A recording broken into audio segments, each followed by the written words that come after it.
மக்களுடன் முதல்வர், உங்களுடன் முதல்வர்.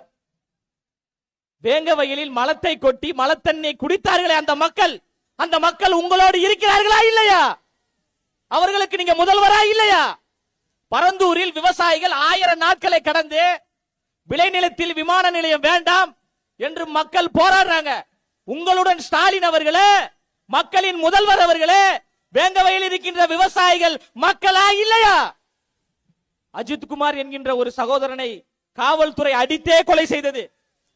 அதை தட்டி கேட்டது தமிழக வெற்றி கழகம்.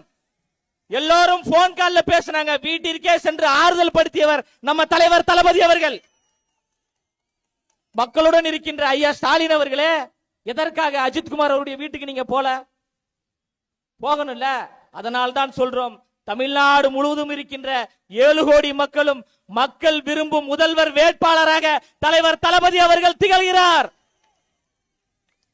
மாபெரும் சபைதனில் நீ நடந்தால் உனக்கு மாலைகள் விழ வேண்டும், மாசு குறையாத மன்னவர் இவர் என்று போற்றி புகழ வேண்டும் சொல்றாங்க தலைவரை. இளைய காமராஜர், இளைய பெரியார் என்றெல்லாம் நம் தோழர்கள் சொல்றாங்க.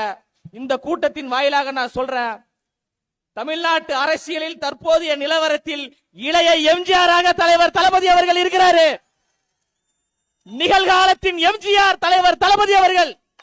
ஐயா எம்ஜிஆர் அவர்கள் கட்சி ஆரம்பித்து வருகின்ற பொழுது இந்த திராவிட கும்பல், திமுக கும்பல் எப்படி விமர்சித்ததோ அதே போன்று தலைவர் தளபதி அவர்கள் கட்சி ஆரம்பித்து வருகின்ற பொழுது இவர் கூத்தாடி, இவர் பின்னாடி இருப்பவர்கள் எல்லாம் ரசிகர்கள் என்று சொன்னார்கள். அந்த எம்ஜிஆர் அவர்கள் 13 ஆண்டுகள் திமுகவை வனவாசத்தில் அமர வைத்தார். அதன் பிறகு நிகழ்கால எம்ஜிஆராக, எம்ஜிஆரின் தம்பியாக இருக்கக்கூடிய தலைவர் தளபதி, நிகழ்கால எம்ஜிஆர் வெற்றி தலைவர் அண்ணன் விஜய் அவர்கள் திமுகவை வனவாசத்தில் அமர வைப்பார்.